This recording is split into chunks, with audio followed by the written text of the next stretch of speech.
Today's event is in partnership with Free DC and the SNCC Legacy Project.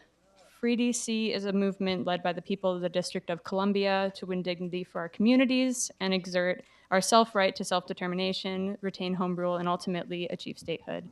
This organizing began with the 2023 Hands Off DC campaign, a mass response to Congress's overturn of DC's revised criminal code act. Free DC works towards these initiatives by prioritizing joy, taking up space, and showing solidarity. The SNCC Legacy Project, founded in 2010, continues SNCC's social justice work through intergenerational projects that bring SNCC veterans together with younger organizers. Tonight, I'm excited to welcome Joshua Clark Davis, celebrating the release of his new book, Police Against the Movement, The Sabotage of the Civil Rights Struggle and the Activists Who Fought Back. Joshua Clark Davis is an associate professor of U.S. history at the University of Baltimore. He's the author of From Head Shops to Whole Foods, an exploration of Black booksellers, natural food stores, feminist enterprises, and other businesses that emerged from the movements of the 60s and 70s. He has written for Teen Vogue, The Atlantic, The Nation, Slate, Jacobin, and The Washington Post, and his research has earned awards from the Fulbright Program, the Silvers Foundation, and the NEH Public Scholars Program. Davis will be in conversation with Judy Richardson. Richardson served on SNCC staff in Georgia, Mississippi, and Alabama in the early 1960s. In 1968, she co-founded Drum and Spear Bookstore in Washington, D.C., once the country's largest African-American bookstore. She was also on the production staff of the 14-hour PBS series Eyes on the Prize and co-edited Hands on the Freedom Plow, Personal Accounts by Women in SNCC, a compilation of the testimonies of 53 SNCC women. She is a member of the SNCC Legacy Project Board, one of the partners of our event today. Please join me in welcoming Joshua Clark Davis and Judy Richardson.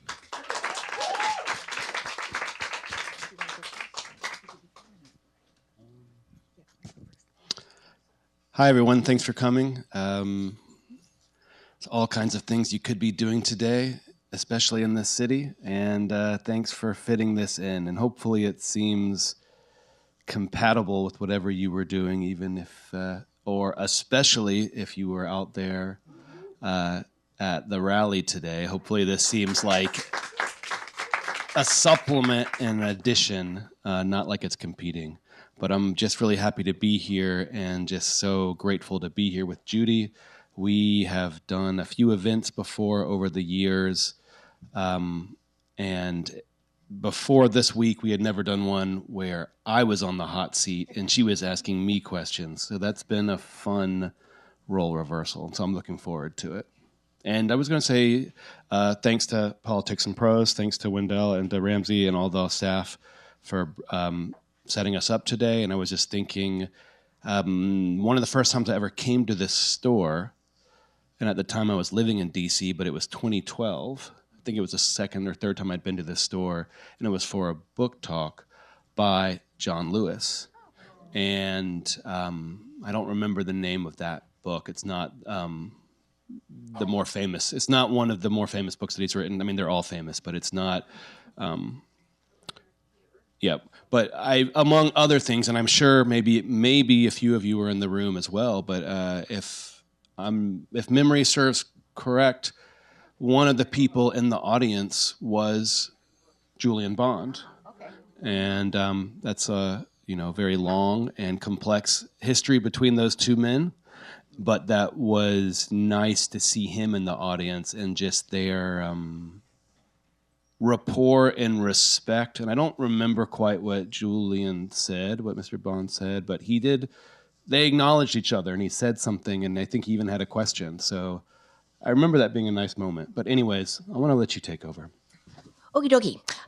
So let me just say, I'm going to do your notes, because at this point in my life, if I do not look at this page, we would be here all day, and they have a thing coming in at 5. So we're just going to stick to our notes here.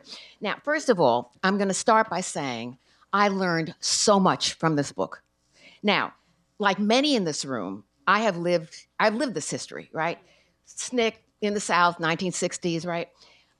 Like some in the room, I've also taught this history. I'm seeing so many teachers.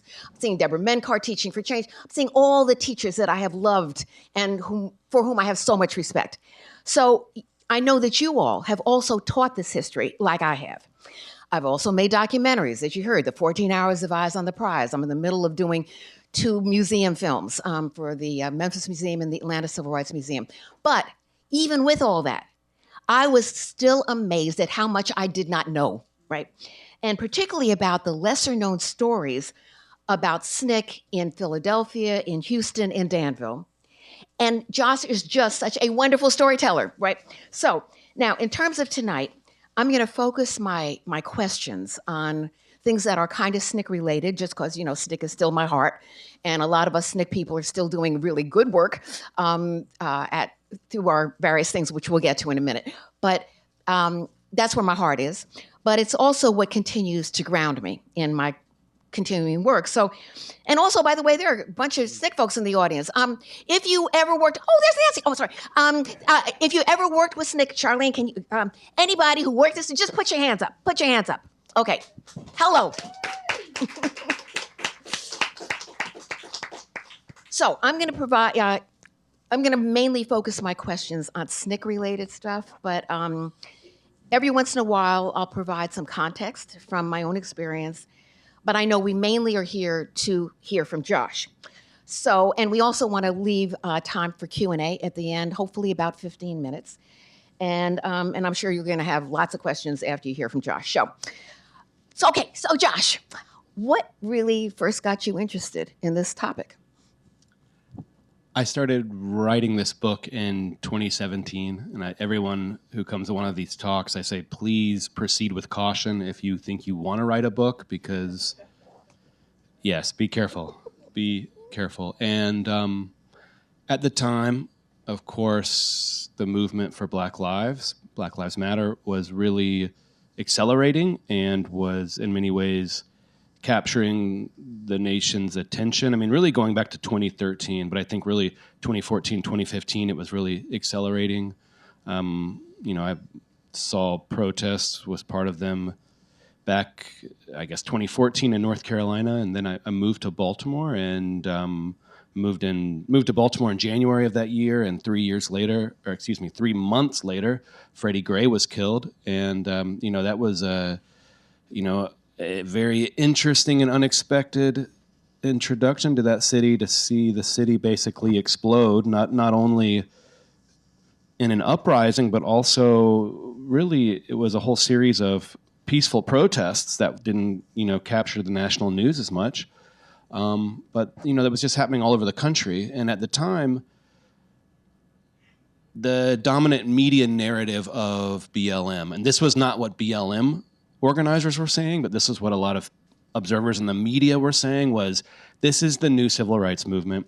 This is picking up where the civil rights movement ended. This is continuing the unfinished work of the civil rights movement. And I think a number of movement organizers, veterans, also historians, were not fully comfortable with that characterization in certain ways.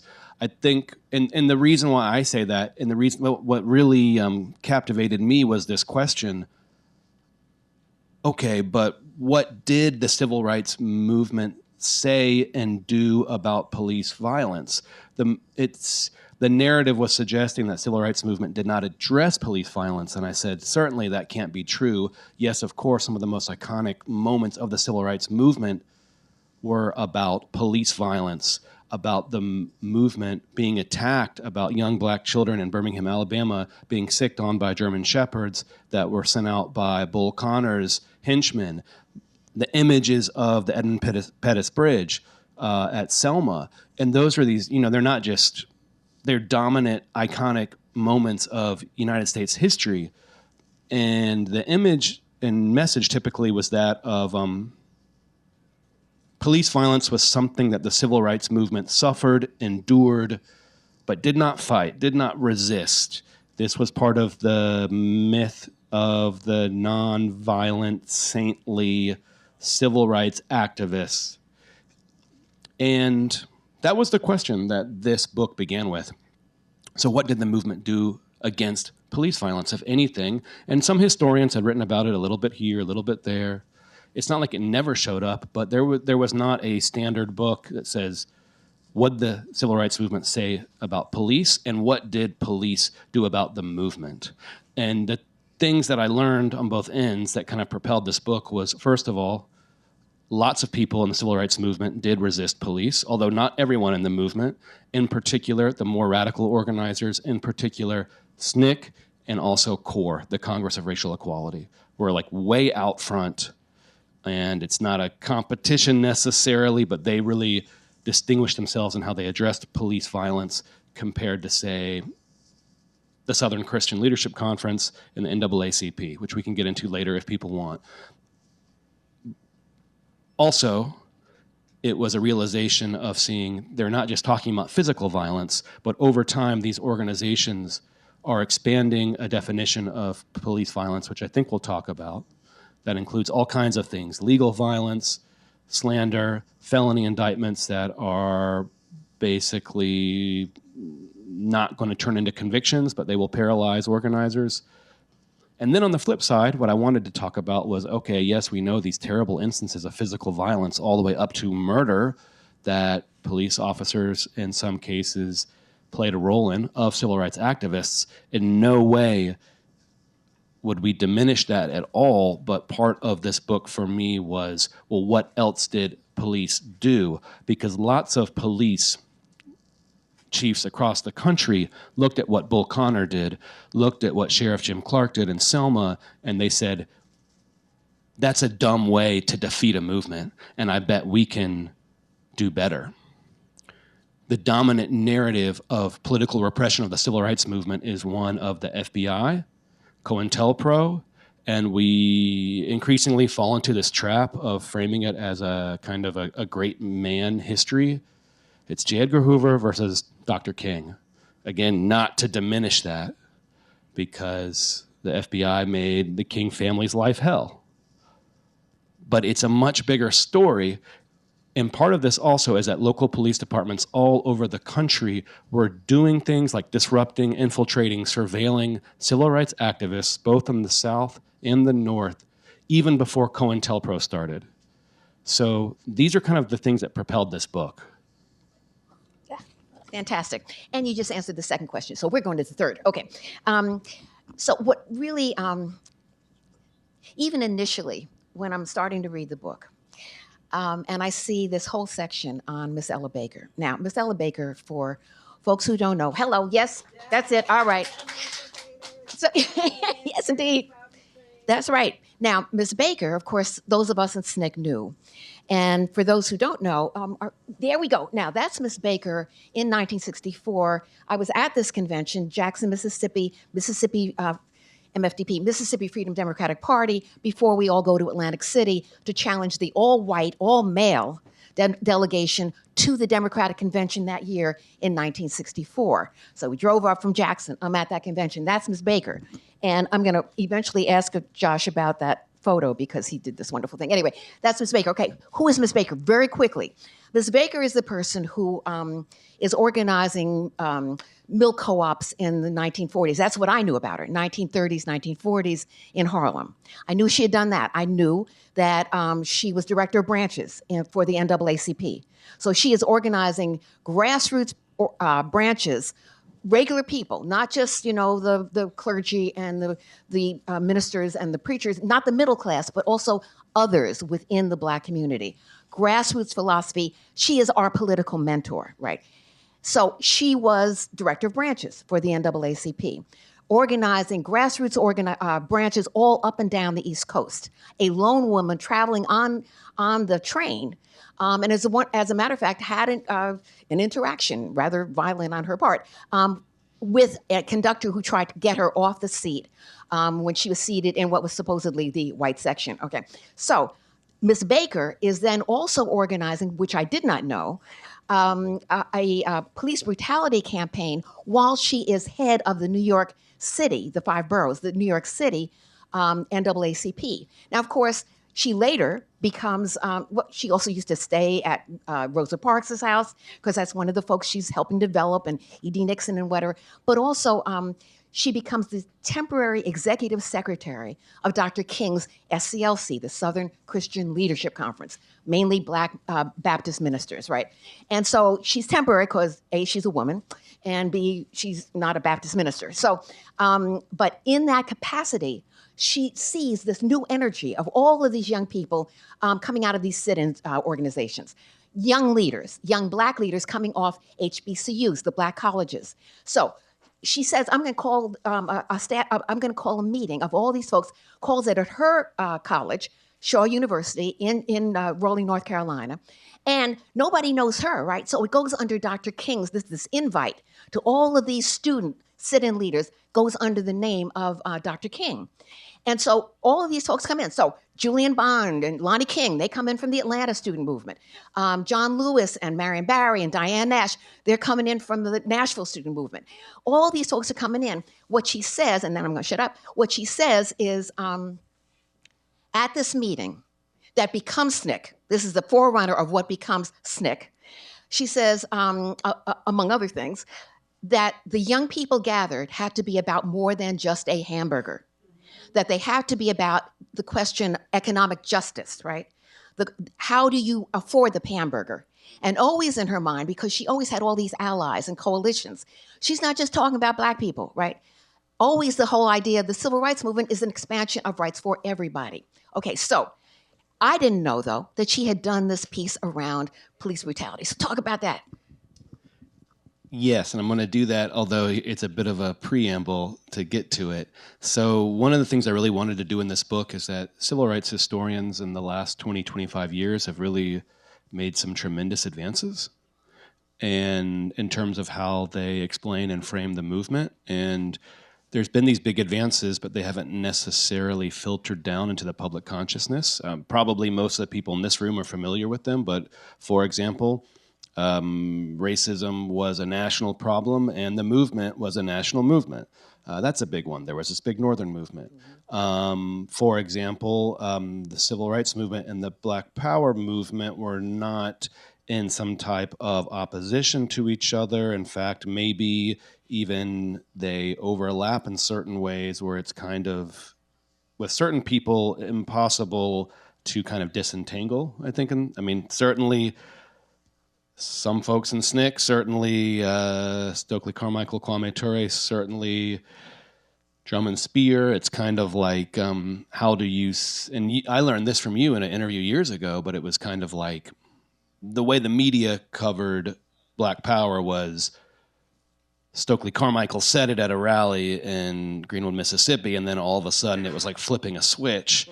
And I remember you really emphasized this to me years ago, where it was like, this was a gradual transformation and the seeds of Black Power were already in SNCC, and in many ways, SNCC was already exercising that.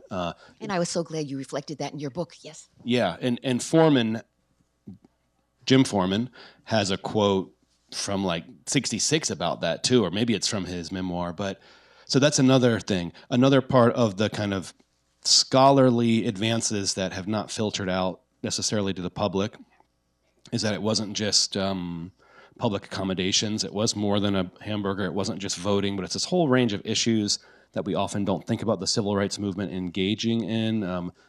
Housing rights, for example, the economic piece just in general. And for me, bringing police violence in, that was trying to do some of that work and say, hey, if we look at what the movement did against police violence, the movement looks differently in certain ways. For example, at the March on Washington, there was a set of, and some folks in this room were there, but there was a set of maybe 12 or 15 approved signs. It wasn't like No Kings in 2025. You couldn't just bring your own sign. You see the pictures, the signs have the same typeface, the same font. It's very memorable. It was very smart. They didn't use the word branding necessarily back then to describe movement strategy, but that's what it was. And it was also an attempt to kind of control the messaging in a way that people like Bayard Rustin and other folks thought, we've got to have a tight message. It's got to be something that will look good on TV, and visually, these signs will look great. Okay, it was years that I was working on this book of seeing pictures of the March on Washington before I ever saw an image from the march where I saw one of the signs that addresses police brutality. And so the sign that addresses police brutality was one of the approved signs, but just you can look at a lot of pictures from the March on Washington and you will not find it. It shows up sometimes, but it clearly was not the most popular sign. I have an image of one of them in my book. To get to the question finally, a very important concept for understanding the civil rights movement that's emerged in the last few decades is this idea of the long civil rights movement. And I have to really acknowledge people like one of my advisors from graduate school at UNC, Jacqueline Hall. She wasn't the very first person ever to kind of talk about this, but she really kind of nailed it on the head in a really important article where she said, hey, we've been making this big mistake where we say the movement begins with Rosa Parks in Montgomery and ends with Dr. King's murder in Memphis. Eyes on the prize, you guys did this too, in a sense. You said this movement's longer. Really, it's going back to not just the 50s or the 40s, but at least the 30s. And even if there are breaks, obviously there's been this long black freedom struggle that goes back to, the abolition movement. But this is why I really wanted to talk about Ella Baker, among other reasons, why she was so important, because she is this person whose life and organizing really traces a very long engagement with black freedom movements and with labor and with just radical movements. And, she famously was part of the NAACP and also part of the SCLC. And in both instances, she later fairly publicly spoke about how their national leadership tried to moderate what she did, how, in particular, the ministers, I believe all of whom were men in the SCLC, really were often uncomfortable, taking any input or guidance from her. So she was the head of this New York NAACP chapter. And there's a longer history here, but in general, a lot of the NAACP chapters were more progressive or radical than the national office, not only in places like New York, but you referenced Herbert Lee the other night, I think, right? And Robert F. Williams, and just local NAACP folks who were out front of Wilkins and Walter White and those folks. But Ella Baker was always kind of out front of the national organization, and one of the issues she really thought was important was police brutality. And in New York in 1953, she helped organize this big campaign against NYPD's police brutality and brutalization of black people in New York. And it was successful for a while because it really put the NYPD on the defensive, and it even exposed this agreement that the U.S. Department of Justice had basically crafted with the NYPD to say that they would not investigate police brutality complaints. They would just refer anyone who ever complained about the NYPD brutalizing people to the DOJ. The DOJ would just send it back to the NYPD. DOJ is what again? Say it again? DOJ is Yes. Department of Justice. Yes, Department of Justice, sorry. And the thing was, though, that so not to get too long-winded, but Ella Baker was very important among other reasons. She didn't identify as a communist. Maybe at some points she identified as a socialist early in her life. I think it's probably best to describe her as kind of like a non-aligned radical. But she was in conversation with people like socialists and communists. And part of the long story of police violence is that we have to credit socialists and, yes, communists for being some of the most outspoken and earliest people in this country to really identify police violence, not just as something bad that individual police officers do, but as a systemic political problem, and how it also not only targets individuals and not only targets especially people of color, but how it also targets political movements. And so the Communist Party is talking about that kind of stuff going back to the 20s and 30s, into the 40s. People like Baker are in conversation with them. I mean, she's in New York.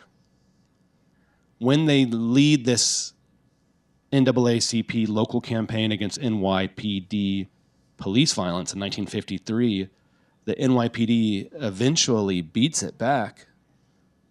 And essentially the line of attack is, you're under the influence of communists. Basically, when anyone attacks the police, that's the work of communists, because that's an attack on American government. And this had been building for a few years, but basically, by the early 50s, police brutality, protesting it was basically rendered like radioactive. It's like, if you do that, that's a tell. That's a communist right there. And so during this Red Scare period, the issue was made radioactive, and people just stepped back from it. The national office stepped back from it, and most people stepped away from it. And it really wasn't until, especially in the wake of Bull Connor and the attacks in Birmingham, that groups like SNCC and CORE began to really say, we've got to make police violence and fighting it a central part of our movement again. But it was really radioactive for many years and had been treated as a communist cause.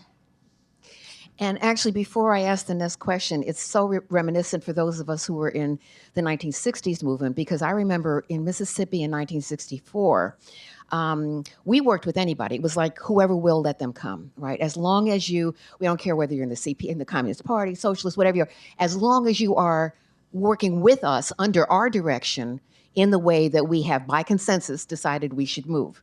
So when we were in Mississippi, we were working with the Lawyers Guild. We were working with Lawyers, LCDC, Lawyers Constitutional Defense Committee, the National Lawyers Committee, who had been deemed, communist fronts, all that stuff.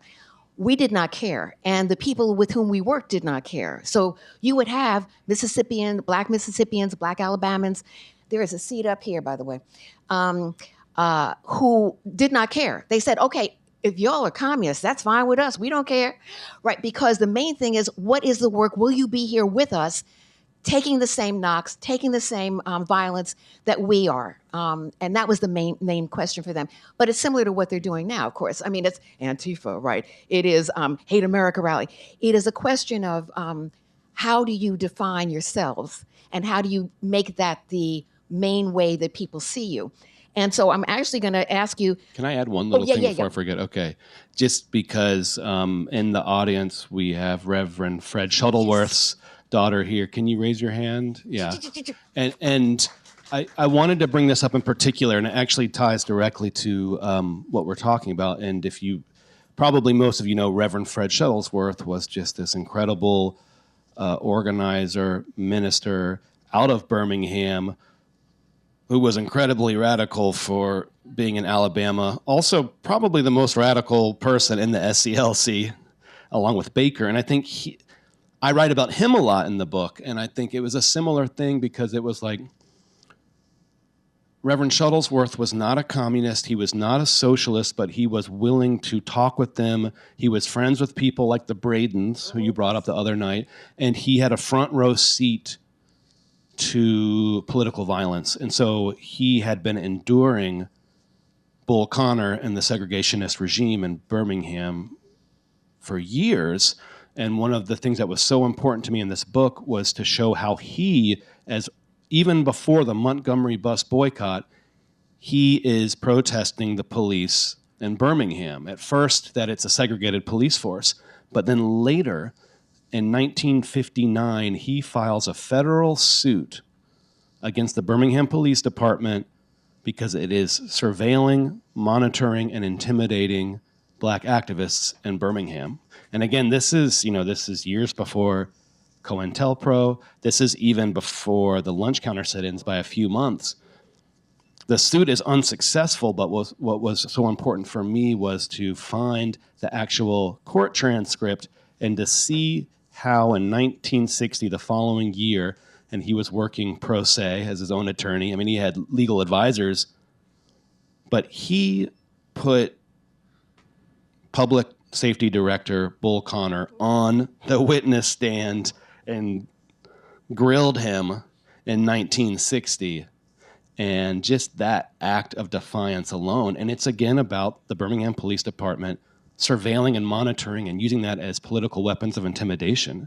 I mean, he was concerned with physical violence as well, but he's already thinking about how these non-physical tactics are used against movements. And that's why in this book I really talk about this concept of slow violence, It's not just acts of physical violence that can be captured on a phone or on a film camera, but it is painstaking, gradual, piecemeal acts of attack on movements, infiltration, surveillance, monitoring, disruption, trumped up felony indictments. And people like Reverend Shuttlesworth were thinking already about that before most of the people in the movement were. And again, he was not a communist or a socialist, but he was listening to some of those critiques. And he had friends who had gotten in really big trouble, and he was being attacked in the same way.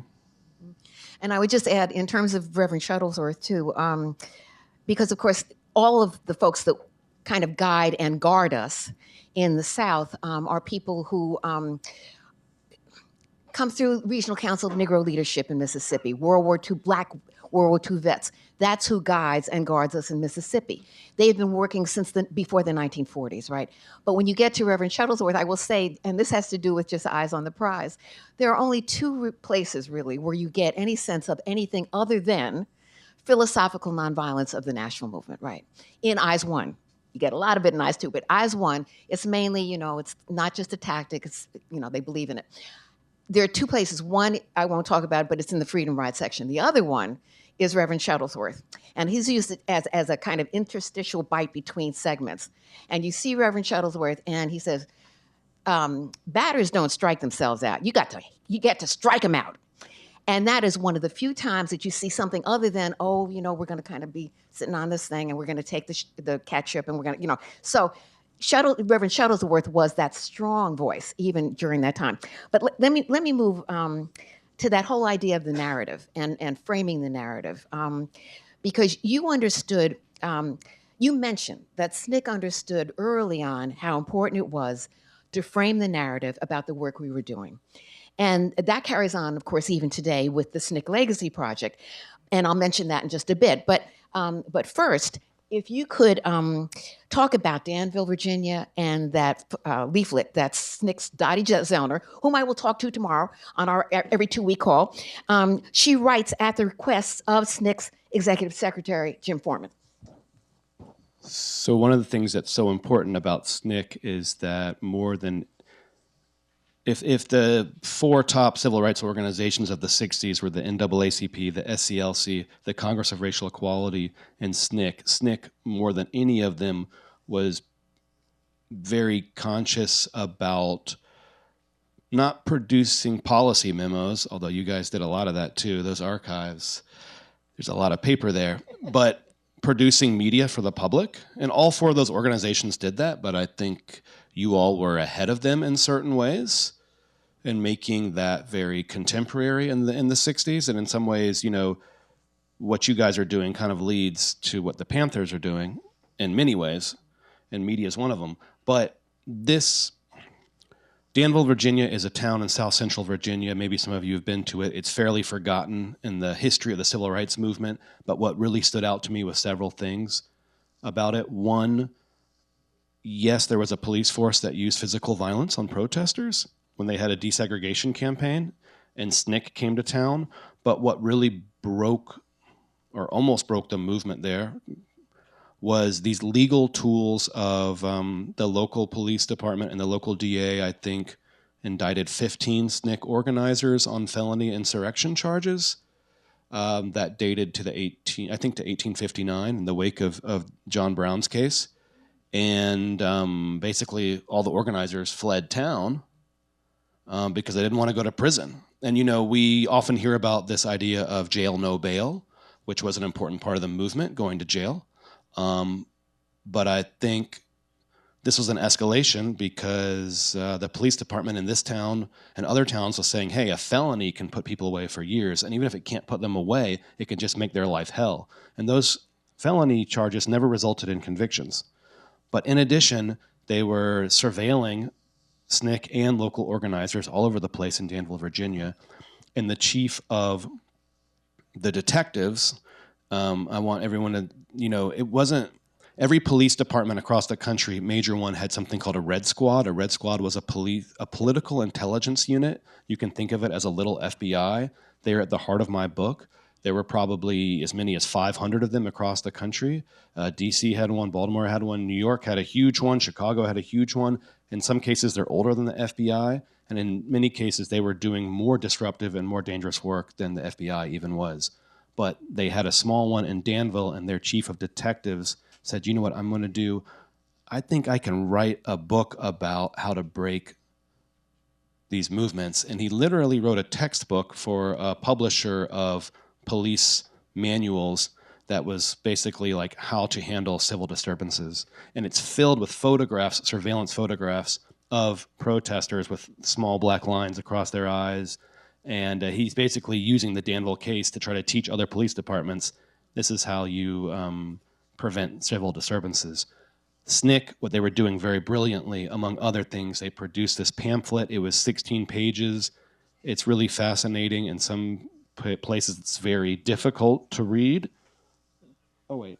This is it, yeah. Danny Lyon photos. But Danny Lyons, who was a SNCC staff photographer. Yes, famous photographer. If you've seen the Bike Riders, relatively new Hollywood movie, it's based on his book. This was like his first assignment, hired by Jim Foreman. Go to Danville, and just people are getting the hell beaten out of them. And so it's documented in this 16-page pamphlet. I mean, you can see on the right this inventory. There are actual photographs, which I ended up deciding not to use in my book, but they are photographs of, bruised heads and just terrible wounds and what's happening. But SNCC was thinking about, we have to tell this story nationally, because the media, the national media, was only kind of interested in this story, and they lost interest very quickly. And I think, to you guys, is just incredible credit, you were realizing, if we don't tell this story with words and images and compelling photographs, who else will? I mean, the cover is almost like, it's art in a way. It is Danny Lyon's picture of this police officer riding through Danville in the tiny little American flag. You can see in the background how inconsequential it is to this police officer and to black folks who live in Danville. You can see the relationship between them and the police officer, and it's harrowing. But I think it just Danville, Virginia. It doesn't tell you exactly what's going to happen inside those pages, but in a way, it telegraphs just this terrible relationship between police and local people, especially local black people in this town. Absolutely, and I think it gets to the really important point, too, about the fact that there was a national office, and there was this brilliant man, James Foreman, who was our executive secretary, and the national office really is the house that Foreman built. And so he knows that we have to figure out how to counter the usual traditional way of how we frame the work that we're doing, who we are, what we're doing, who we are, and what we're doing. Oh my goodness. Okay, I got to move this along. So he gets a photo department. We get a print shop. We get Julian Bond is doing the communications director. We have friends of SNCC organizations all over the country. We have networks that we are using before there is any social media or whatever. All of that is part of what we're doing to do the work, to get the work out that we're doing in Mississippi, Alabama, Southwest Georgia, and Arkansas. And I will just say, and I'm going to do this very quickly, one of the things we do, because it relates to police violence, is that when 64 comes in, 1964, and it's 1964 Freedom Summer, and we know that all of these primarily white volunteers, 700 of them, are coming from all over the country, then we know that the press, the media is going to follow them. And so we want people to know, look, these folks that you think are just, kind of comedic to you, like the head of the mayor of Jackson, Mississippi, and he brings a tank in, and they call it Thompson's tank. Okay, no, he is not the aberration. They are people who are in control and in power, and they're killing us. Because our primary thing was, how do you get black people registered to vote without getting them killed? That was the whole thing. Now, in that, what we have is this Mississippi chronology of violence. We give this in all of the press packets because, again, we want people to know it is not just this individual cop who hasn't had enough sensitivity training, right? It is because of the system of white supremacy that imbues the police department. So I will just say one quick thing. In this, We had the photos. This is 1964 because we had a research department. Jack Minnis, crusty old white guy, could get research from a stone. And in this, he says, September 25th, Liberty, Amet County, Herbert Lee, Negro, who had been active in voter registration, was shot and killed by white state legislator E.H. Hurst in downtown Mississippi. This was a neighbor of Herbert Lee's, had lent him money for his farm. Did not matter. The main thing was he said to Herbert Lee, you got to stop this mess of talking about voter registration. Okay, so no prosecution. He shoots him in downtown Liberty, and the body sits there for 5 hours. No prosecution was undertaken. The authorities explaining that the representative had shot in self-defense. I'm saying that because we always understood the systemic nature of both white supremacy and also of police violence. So really quickly, because I want to get back to you. Websites. Before we do that, because SNCC Legacy Project is still in existence, Cortland Cox, somewhere back there, wave your hand. Okay, he's the chair of our organization. He was part of Lowndes County, Alabama, doing a lot of work in Lowndes County along with Jennifer Lawson and others. Okay, so this is our SNCC Digital Gateway. These are all the sites that are under. If you go to SNCCLegacyProject.org, you get all these sites. One of the things that we have done that you will see in here is SNCC Digital Gateway, where the sneakers. I'm doing very quickly because I'm going to go. Okay, that is a website that has all things SNCC, who we were, what we did, and why we did it. And our conversations with young activists, which we continue to do. We're going to do another one in December. We have a lot of continuing things. That is a site hosted by Duke University. Lots of stuff. Just go on. And then Civil Rights Movement Vets, which is that movement archive, all the documents. Like you can see this on their website. All of these are free, open access, don't need a password. Okay, over to you. Did you have a question? Oh, yes, I did. Oh, I'm sorry. Yes, I did. Okay, so you talked about this. So I'm going to ask you. And I'll answer quickly so we can. Yes, we go will. to Q&A. Okay, fine. I got to ask you about the archival, but particularly because what amazed me is as I'm reading, is that I'm looking through, and there is a New York Police Department list of core people who were arrested on this demonstration before 1964 Freedom Summer, and on this list you will see number 8 is Mickey Schwerner, and number 9 is Rita Schwerner. How long was this done before Mickey gets killed? I think this is, November 19th, 1963, and Michael Schwerner, James Chaney, Andrew Goodman were killed in the end of June 1964, so about 6 months. I just want to kind of a few things. First of all, this book really is a national book. There is a lot about New York. There's a lot about Philly. There's a lot about LA. And there's also parts of the South that we don't often think about very much, especially Houston, also Danville. One of the things I also wanted to do was really talk about the Congress of Racial Equality. I think CORE is the most neglected of the civil rights organizations. If it's remembered today at all, it's because of the freedom rides. And the thing that really, really blew me away is that really its CORE, especially its chapters in places like Seattle, they had 8 chapters in New York. It's these local chapters of CORE that are pushing police brutality as an issue for the whole nation.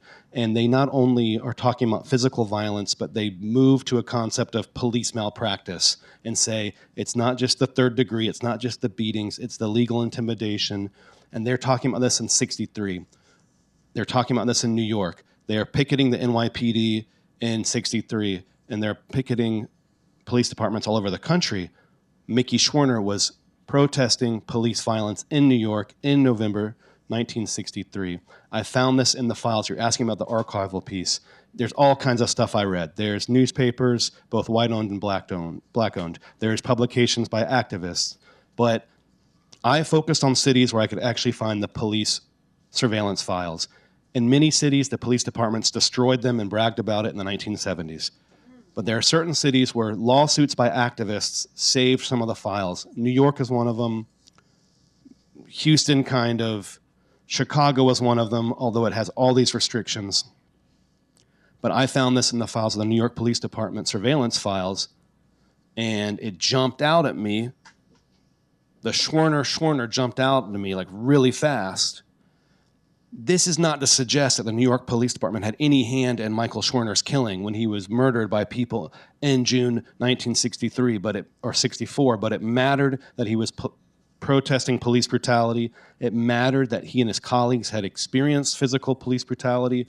And I think I wanted to say, he is experiencing a form of state violence in the variety of surveillance and being tracked months before in Philadelphia, Mississippi, he's also being surveilled and tracked by their local police department, and that ends up resulting in his murder.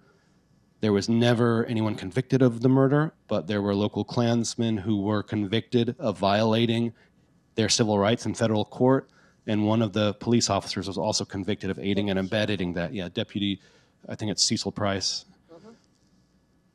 Thinking about the broad context, but I had to get into police files. I had to get way deep into FBI files because the FBI often cited the police files. The police files are very spotty. They're destroyed in many places. You had to find them where you could. Maybe mayoral papers. Maybe you could find them at the National Archives because the FBI is covering a case police also do. Maybe you can find where the police department in whatever city, Houston, is coordinating things with Houston, with the local FBI office.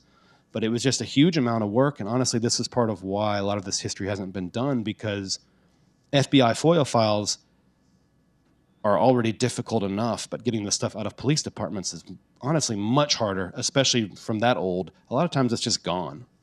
So it was difficult, and I'll shout out really quickly my wife, Jessica Douglas, who's in the back, who's an outstanding archivist, and I'm not going to embarrass her too much, but she taught me a lot about legal research and how to get stuff out of courts. And I'd already written a book, but it was like I didn't even know how to do legal research. I barely do now, but she knew how to do a lot of that stuff and really clued me into some of the ways to get this stuff. And I think we're supposed to now go to Q&A, yes. So we have at least some. And if you can go to the mics, if anybody has a question. Oh, okay. No question? Oh, somebody's coming.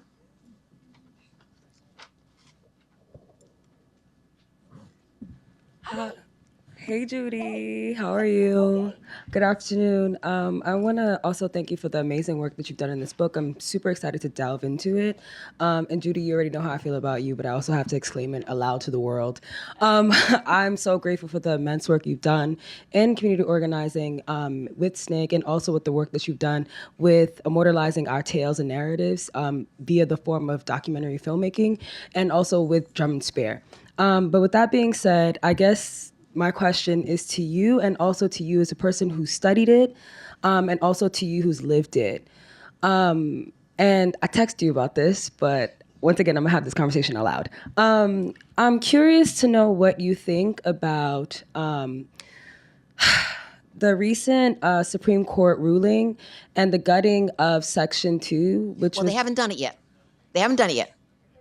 It's coming. It's absolutely coming. But anyway, so go ahead, ask your question. He should answer first. Okay, so it hasn't been done yet. But anyway, so it will be. So what is your question? I got you. In lieu of the looming detriment that would bring. Yeah. What is the advice that you would give to young advisors, young organizers today? And I guess how exactly do we reimagine a future that is conducive to the prosperity of all human beings, and that's compatible with human happiness? If we keep on, it's this, I don't know, it's like the chicken and the bone. It's like I get you. So, I get you. Yeah. Perfect. Okay, you go first. I was going to let you go first. Oh, okay. All right. I tend to go on. He doesn't. So, but I'll try and make this quick. For me, it is how you surround yourself with your people. Okay, you stay away from people who don't think anything can change, who think that it's always been this way, and even when we change administrations, nothing changes. Yeah, it does, as we know now with the cabal that we got in now. But the main thing is to make sure that you are surrounded by people who really do know that they have a responsibility to change the bad stuff. Okay. Now, I am luckily with SNCC Legacy Project. I'm seeing people out here whom I have known, I've got to say it, for 50 years, some for 60. Look, and none of them are sitting around like, people assume that we're all retired or something, like we're sitting around knitting baby booties or something. Now, ain't nobody knitting baby, but they may be doing that too. But they're also at the No Kings. They're also doing organizing. They're also bringing people in. And I also go on Zooms with people, and not just the Black groups, because they want us all dead. They want us all out of here. Now, I know front page of 2 days ago, New York Times, under the banner, was that the cabal now really is saying, the quiet stuff out loud. So they're saying, we only want white people in here as immigrants. That was the front page of the New York Times under the banner, right? And so it's not just the Boers, the South Africans. They want only white people because they say, they'll assimilate better. So they want us all gone. So the main thing is, how do you start really talking not only about the strength of your own communities, but also talking to other people, because they want us all out of here. We are all their targets, And so I'm looking at the rapid response teams who are working with CASA and some of those. Bowie, I couldn't believe it. I'm looking at the local news, Bowie, right? And there is this young Latina lady, and she's showing her car, and she luckily had her camera out. That's really important. Had her camera out as ICE, those thugs, then take her husband, who, by the way, you can see has his tool belt. He's on his way to work. He is taking his kids to school. And the ICE thugs come, they pull him out of the car. This is in Bowie. This is 3 days ago. Pull him out of the car, break his window in front of his two-year-old, 3 kids, 2-year-old, I think 7 and 9-year-old. They are traumatized. Luckily, his wife got camera footage of all of this. They broke the. I mean, it's too much. So part of it is, how do you still, as June Jordan said, a righteous rage ain't nothing you should hide. But the other part is, don't let it make you dysfunctional. You have got to stay functional and stay focused and figure out who are your people? Whom do you want to do this work with? It's going to take a long time. Now, the other part is personal. I whistle a lot. I whistle jazz. That is my playbook when I'm working. But the other thing is, I'll get up at 1 o'clock in the morning if I hear Tito Puente, right? I get up, I dance. Tito Puente, Joe Cuba, you got to figure out, and don't talk about Earth, Wind, and Fire. You got to figure out what's going to keep you going. You got to keep, okay, over to you. Yes. You gave the uplifting response. I'm going to give the one that sounds kind of just a little more, I don't know, it's very quick, a little defensive. One, anyone who's actually doing political organizing right now, if they're smart, they have already reached out to an attorney and are making kind of legal, contingency plans, and especially trying to find an attorney who is not only sympathetic to political organizing, but maybe thinks like a political organizer. I mean, in this book, I have to shout out really, the ACLU has a really rich history fighting police brutality that people don't recognize, but especially the National Lawyers Guild as attorneys who in many cases were themselves political organizers and thought as organizers. And so people should be making those legal contingency plans with an attorney and almost have them on retainer. 2 other quick things. Folks, organizers should be doing their own research. And by that, I mean, learn how to do public records requests. A lot of them will be overlooked and abused, but we have to keep an eye on ICE and any other number of agencies, and we have to know how to research them and do what journalists do, not just rely on journalists. And number 3, like SNCC did, document your own history. Even if you don't have time to write about it, just document it. Keep the flyers and the stuff, and think about what your archive is going to be. Thank you. I have a question.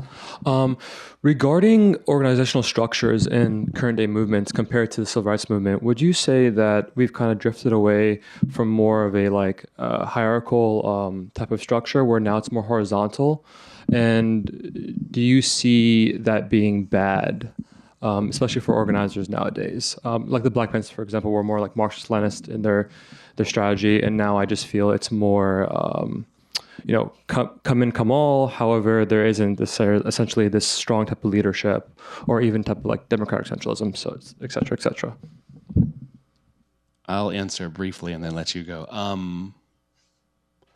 mean, it's definitely a pronounced shift towards what people call, I guess, horizontalism, right? Which you kind of referred to, and certainly like BLM reflected that, and lots of other movements. I mean, Occupy and just movements from today, just trying to deconstruct and decentralize like power relations as a form of political practice, and there's all these good reasons for that. But I think I also did an event recently with Daphne Muse, who was involved with Drum and Spear and many other movements, Angela Davis, and I mean, she was talking about this as well.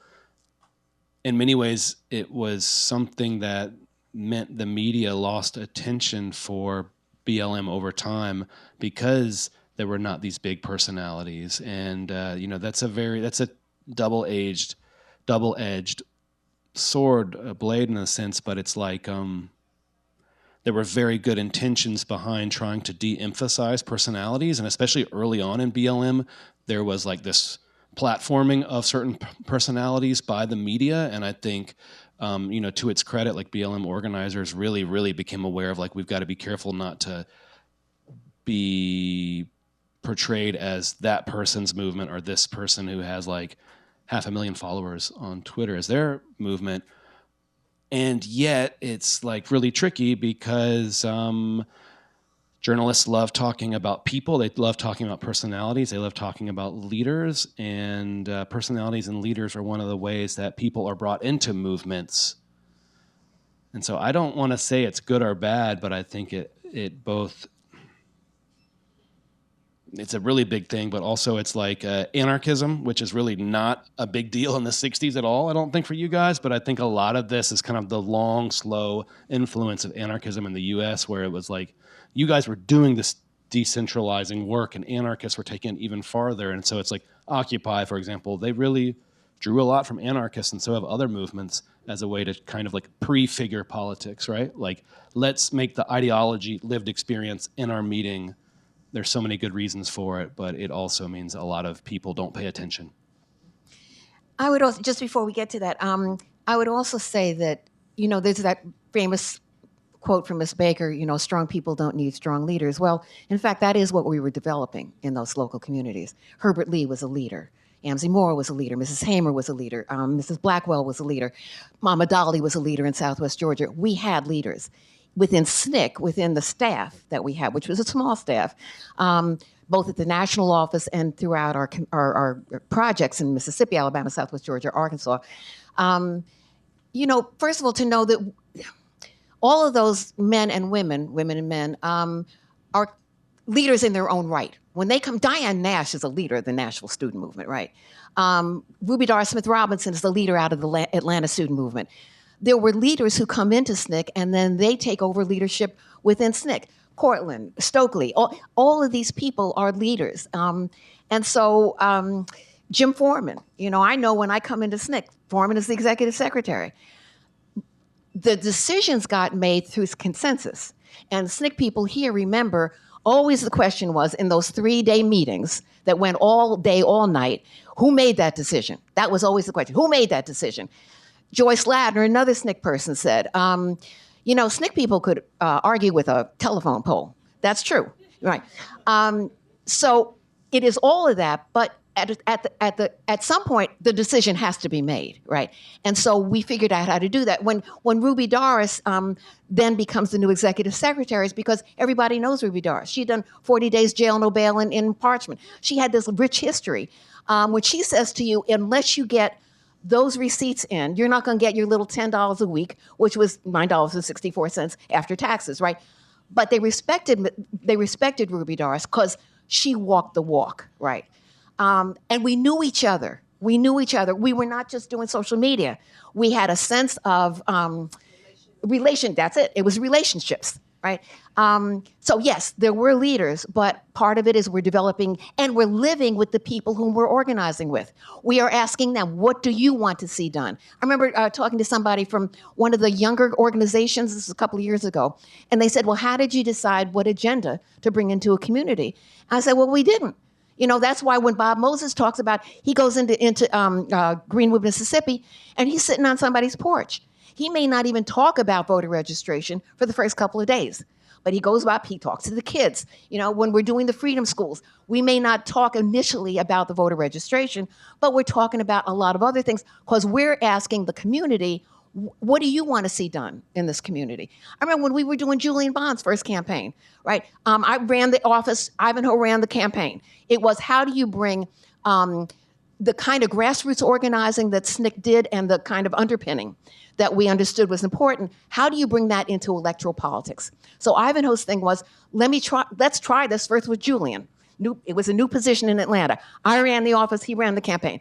And we're sitting there, and I remember we went to the Red Rosebud Savings Club. Okay, I drove Julian up to this older black women. Well, they seemed older to me. They were probably younger than I am now. But anyway, we go there, and you know, Julian was like the prince. You know, I mean, he comes from the Bond family. You know, grounded in the black community. Okay, they go in, and their thing is, and up Gordon. Anyway, too much information. He gets there and he comes in, and they say to him, "So, what do you plan to do?" And he says, "No, what do you want us to do?" And I remember so clearly the looks on their faces because they assumed this is going to be a black politician. He's going to tell me what he's going to do and what he's going to do for us and what he's going to do. This Julian, in the SNCC style, is asking, what do you want? What do you need in your community? Because that's how we knew that you did grassroots organizing, right? Marion Barry, you know, the second chair, he does the same thing. Now, there are other things about Marion, but he absolutely was grounded in the black community and in economic justice and stuff. And he comes in with that idea of, what do you need? People in Ward 8, what do you all need? Nobody was dealing with Ward 8, right? Because Marion is coming out of that SNCC grassroots organizing style, right? So I think, I lost my point. I'm sorry. But anyway, so there were leaders. That was the point. But one of the things Ms. Baker always told us was, you, the SNCC people, though, are not the leaders in these communities. What you are doing is building strong grassroots leadership that will survive even your deaths. There has to be something sitting there after you leave, however you leave. Yeah. Okay. Oh, that's it. Okay, we got to stop. So you go ahead. You end it.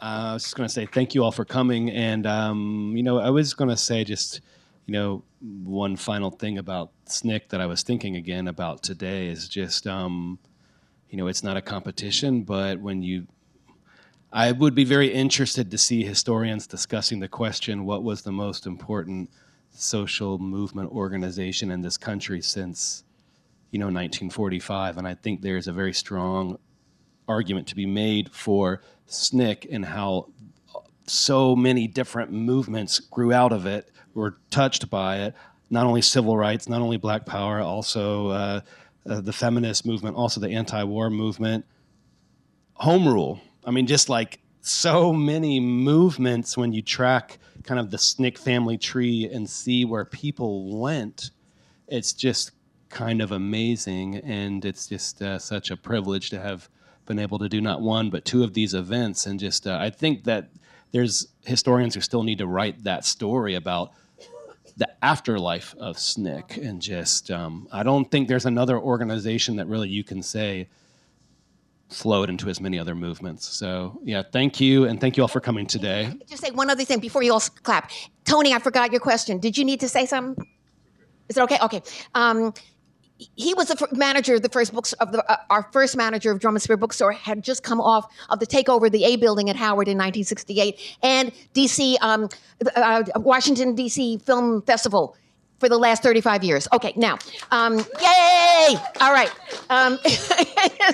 Now, just to say, in terms of the legacy, you will find that on our SNCCLegacyProject.org website. All of the stuff that we have been doing since then. And I would also just mention, because I feel like Vanna White with this, but anyway, Hands on the Freedom Plow is the personal accounts by women in SNCC. It took us 15 years to get this done. And it is being carried by the store.